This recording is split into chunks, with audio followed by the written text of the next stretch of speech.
Yo guys, what is up? Max here, Diablo 4 video, and today we're going over my Shockblast Sorcerer build. Now, this is a Charge Bolt build, which is going to be doing the shock part, and a xfals build, which is going to be doing the blasting part or all of the explosions. Now, this build was inspired by GoldfarmingGuides. I do want to give them proper credit.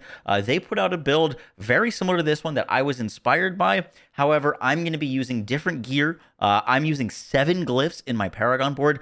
We are not grabbing like any legendary nodes except for one, so we're able to fit 7 glyphs, and I'm using a bunch of different gear and like different priorities on my gear, and I'm scaling my damage a bit differently than they were scaling their damage. So I want to show you guys what I've come up with, but I was inspired by their build, so I want to just make that known. And yeah, guys, I hope you enjoy the build. This is gonna be the build that I take into Arbiter of Zir for Sorc. It is a ton of damage. It's so much survivability with room for even more survivability, and I want to break down why this build is so good. I hope you guys enjoy the guide. Let's get right into it. So let's go over what makes this build so good. I'm going to start by casting my charge bolts 3 times into this little group here. 1, 2, 3. We've already procced xfals once. There's twice.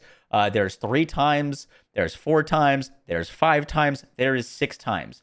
That is 6 xfal procs on 3 casts of charge bolts. That is insane, especially when charge bolts are going around hitting a bunch of things. So this build, even though it looks like we're going to be doing a lot of lightning, the way that we're scaling this build, I'm scaling it off of a lot of damage to elites, damage to burning, non-fizz damage, because we're going to be doing a lot of lightning, but we're also going to be doing a lot of fire. Now, how this works so well is xfals triggers off of different burn dots or different damage over time effects, right? On Penta.Necro, we used 4 or 5 different dot sources to all have a lucky hit chance of proccing xfals, and then we could proc it a ton. On this build, we don't have a lot of sources of different damage over times. What we do have is a lot of different sources of skills, and all of these skills that we're going to be proccing and casting all will be applying the Firebolt enchantment. When we're constantly proccing the Firebolt enchantment, we're constantly giving ourselves a chance to have xfals explode. And all of these bolts spawning around with all of the lightning that they're doing, they're also going to be spawning ball lightnings, and charge bolts will hit enemies multiple times, and it's like a shotgun ability where we've got multiple lightning things hitting multiple enemies or hitting the same enemy multiple times. We're giving ourselves a ton of chance to proc xfals, and that's why you see me casting my skill 3 times and getting 6 procs of this, which is, I can't even state how much damage we can build xfals to. Obviously you're not seeing me do tons of damage on those procs, but that's also because I'm not triggering my whole unstop, wall of barrier, all the things that are gonna give us a ton more damage. And so that's kind of the base of this build. The next thing that we're using on this build is Ball Lightning Enchant, which spawns a bunch of ball lightnings, which gives us even more chance to proc xfals. However, I do not want you guys to think that this is a ball lightning build, so I just want to give you a quick demonstration. I kind of have to dodge this thing here. It's already killed me once. But I am no longer using ball lightning as an enchant. I'm going to be using the frozen orb enchant. Just to spawn frozen orb, just to give you an idea that this build does not rely on ball lightning to do damage. Ball lightning is a great source of extra damage, and it is the best enchant slot on this build in my opinion. But I just want to show you guys real quick that this is a Nightmare 96, and we are blasting it, and I am not spawning any ball lightnings at all. Okay, we have no ball lightnings at all spawning. Ball lightnings do help us with our single target damage 100%, so that's really nice, but they are not needed for this build. Just it is an option, but a lot of our damage is coming from our xfals, not a ball lightning. This build isn't only good because it's got ball lightning slotted in. Look how much freaking damage we are doing to these enemies. So yeah, just a little quick demonstration that I wanted to show you guys. So what we've gone over so far with this build is we're proccing a ton of xfals with our charge bolts, hitting tons of enemies, and we're not getting carried by ball lightning damage. Now, when we add in the ball lightning enchant, where our crits have a 25% chance with our lucky hits to spawn ball lightnings, and ball lightning is one of the strongest skills in the game, we've got a build that can do immense amounts of range damage, tons of CC, benefit from Ball Lightning being broken, benefit from xfals being one of the strongest items in the game, and do it all with high survivability, where we can just casually blast Nightmare 100s. This is one of the strongest builds that I've played this season, and now I want to deep dive into our gear in specific so that you guys can understand how it's working. Now let's get into our gear specifics. On my helmet, I am using the Harlequin crest. Harlequin is nice for giving extra ranks to Ball Lightning. Our other skills don't really need it.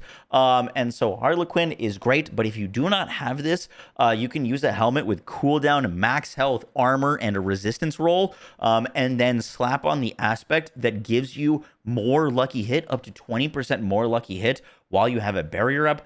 20% more lucky hit is freaking massive and will proc xfals even more.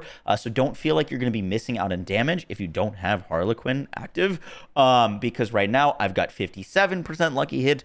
If you go into a barrier, then you would have, on this build, at least what I'm rocking right now, you would have 77% lucky hit chance, which is crazy.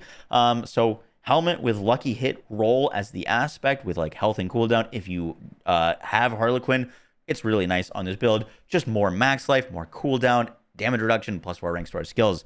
Then for our chest piece, we're going full defense. Ideally, this is like quad DR plus, triple DR plus armor. I've got double DR plus max life plus armor with the disobedience. This gives us our survivability, a ton of survivability on this build. For bossing, you can slap on the Raiment of the Infinite. For Nightmare 100s, I don't even feel like this is necessary, but for like some of the showcases here on Lilith, I will put on Raiment just for the +2 ranks of Glass Cannon for some even more damage. Next up on your gloves, you're really looking for attack speed, crit chance, and lucky hit. I've got intelligence on mine.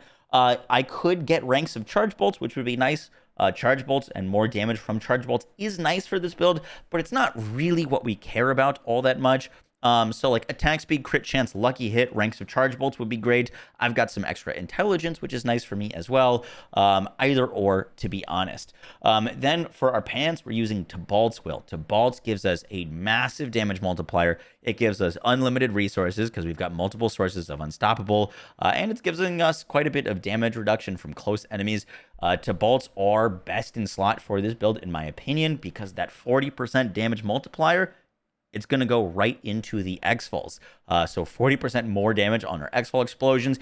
If you do not have Tibalt's Will, you can wear pants that look like this. I've got triple DR pants plus 4 ranks of Ball Lightning, and then our Ball Lightning is going up to 15 ranks, which is pretty nutty. And so if you don't have Tibalt's, you can get a lot of extra damage from these, but you might have some like mana issues on this build without them. Next up, we're using Esu's Heirloom. This gives us movement speed after killing elite, crit damage, mana cost reduction, and most importantly, our crit chance is increased by 30% of our movement speed bonus. Right now, just standing still, I have 36% crit chance when I dash. Now I'm at 59%. There are ways that I could get a little bit more crit chance out of this build, but like 60% crit chance pretty much all the time is pretty freaking awesome. And then lastly, for our weapon, we're using the Staff of Lam Essen. This gives us crit damage, lightning damage, damage to close, chance to restore our primary resource, but most importantly, our cast of charge bolts have up to a 50% chance to be attracted to enemies and last 300% longer. I've got a garbage roll, almost a min roll on this item, and this build is still slapping.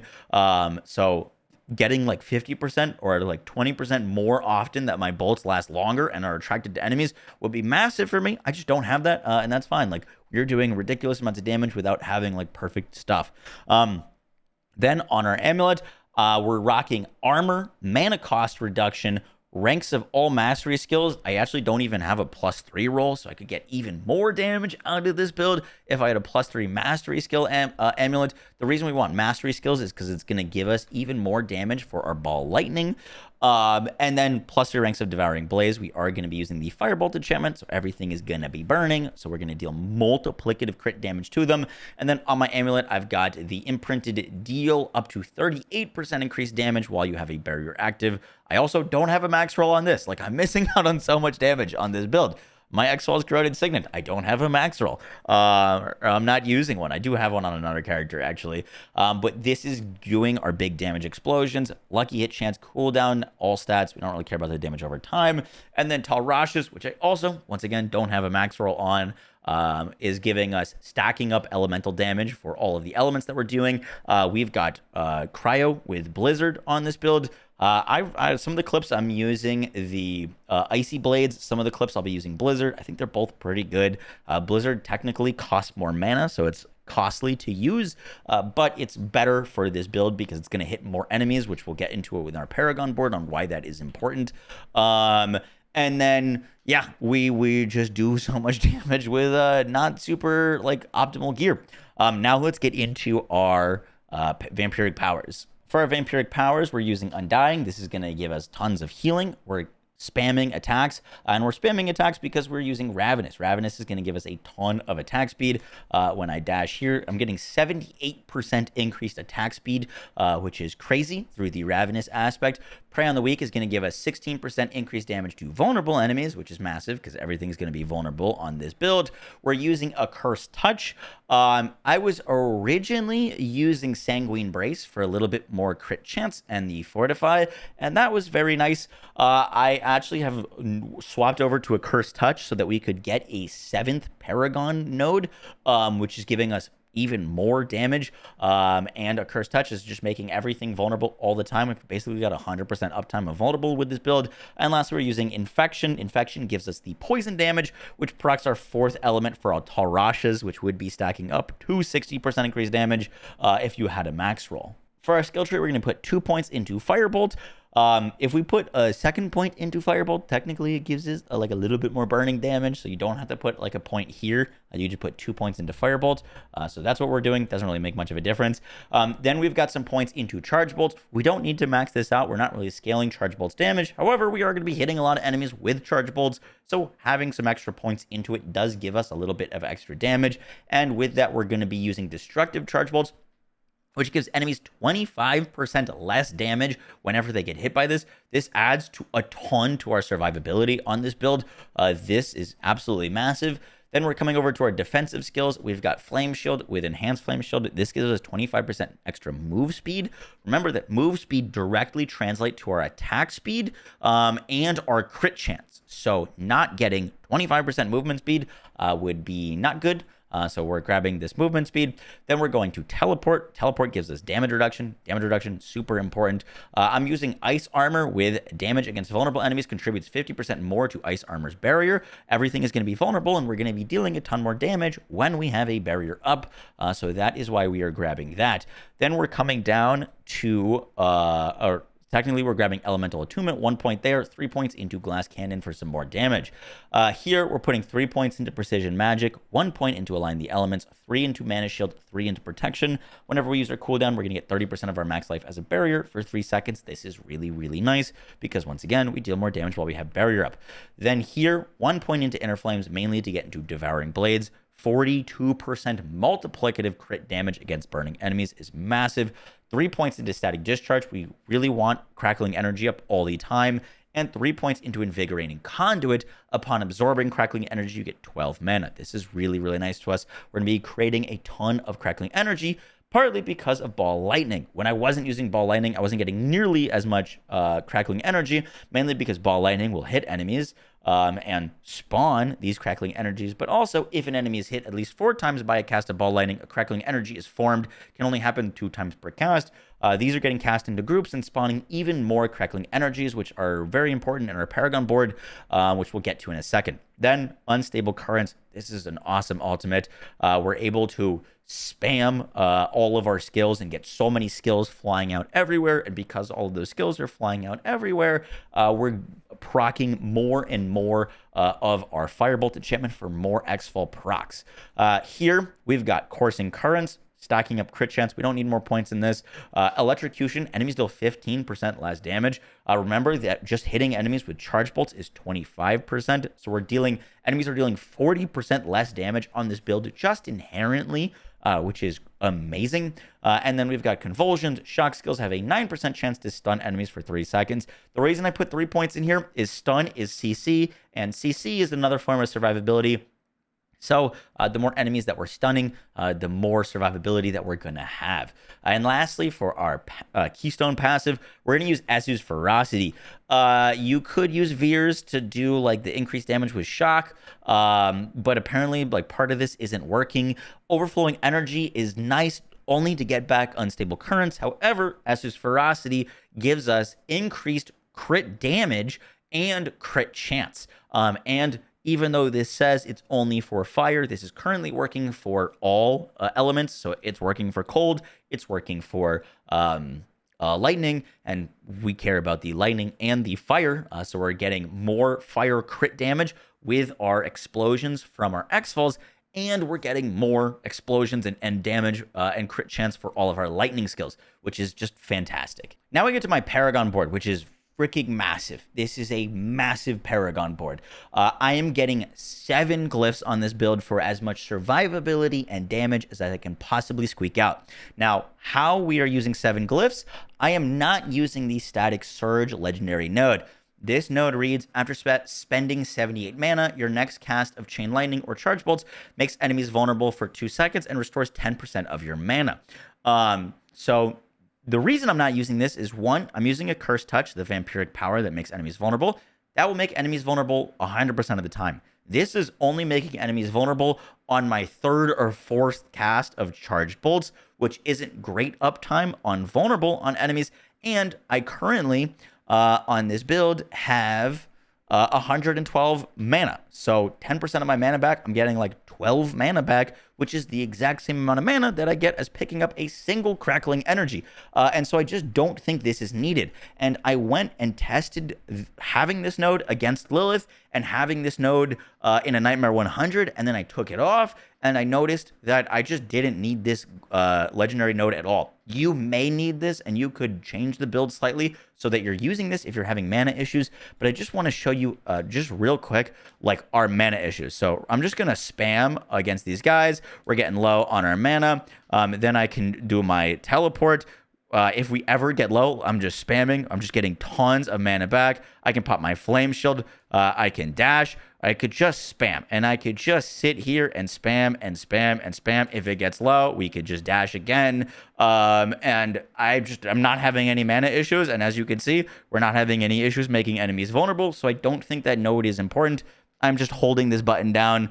If we get low, I could just dash again, teleport, whatever. But yeah, it's just not important. And for that reason, we can get even more damage out of our Paragon board. So to start us off in our board, I've got Reinforced. Reinforced is going to give us 15% damage reduction while we have an active barrier, and 105%. None of my glyphs are fully leveled, by the way, but 105% bonus damage to rare nodes. The reason this is so important is because it gives us more non-fizz and more all resist. This is the awesomest, best place to put Reinforced because more non-fizz and more resistances are really nice. Then we're working our way up to the Ceaseless Conduit board. In the Ceaseless Conduit, we're grabbing Hunter Killer for damage to elites, more damage to elites, and we're going to be socketing Destruction. Ceaseless Conduit has the most dex nodes out of any of the ones that we could socket. So we're grabbing 194% crit damage from Destruction, which is massive. Then we're working our way up into the Burning Instinct board. In Burning Instinct, we're putting Tactician. Tactician gives us a massive bonus to all of our rare nodes in the Burning Instinct board. What's in the Burning Instinct board? Damage reduction from burning enemies. We have now 20% DR from burning, which is amazing. And Cinders, 40% more damage to burning enemies. You'll note that a lot of the things that I'm working on this build are damage that not only xfals will benefit from, but also Ball Lightning and our Charge Bolts. Everything is going to benefit from damage to burning. That's why I'm prioritizing it so heavily here. Then we're working our way up into the Enchantment Master board, where we're grabbing both legendary or rare nodes for non-fizz damage. This is going to scale up our xfals, all of our Ball Lightning, all that stuff, grabbing a ton of extra non-fizz. And here we're going to be putting the Elementalist. Elementalist gives us even more non-fizz damage and even more resistances to elements, which is really nice. More non-fizz, more resistances. Then we're working our way up from Enchantment Master over to the Frigid Fate board. In Frigid Fate, I've got even more cold res, more lucky hit chance, damage reduction from vulnerable enemies, more cold res, more cold res, vulnerable damage, and we've also got exploit for stacking multiplier and even more vulnerable damage. Then we're working our way down into the Searing Heat board. In Searing Heat, I've got the Flame Feeder glyph for even more damage to burning enemies, which is a big priority. I grabbed Ashes here just for some more extra fire res, and grabbing all of your fire res here. I tried to do a lot of resistances so that we can sock it on skulls in our jewelry. Flame Touched is going to give us even more fire damage, which really is just for xfals. And then we're working our way down over into the Elemental Summoner board, where we're picking up this board's not really important, but we're grabbing Charged. Charge is massive. Every time we pick up Crackling Energy, we're going to stack up a 15x multiplier, and that 15x multiplier is going to be active all the time. And then we're just basically grabbing the raw things that we need to hit this, but we're also getting some more resistances as well. And that is our Paragon board, which is I'm really, really happy with. Guys, that is going to do it for the build video. I hope you enjoyed. This build is incredibly powerful, and it does a lot of the damage that you'd want from a ball lightning build, with the safer distance from a ranged build, with tons of xfal procs. No, it doesn't do as much pure damage as a ball lightning build, but I think this is going to be a really strong contender for best builds on Sorc to take into Arbiter of Zir. Tons of CC, tons of survivability, tons of boss damage, tons of single target, and we just kind of do it all. So yeah, guys, I hope you enjoyed. I will catch y'all in the next one. Take care. Peace.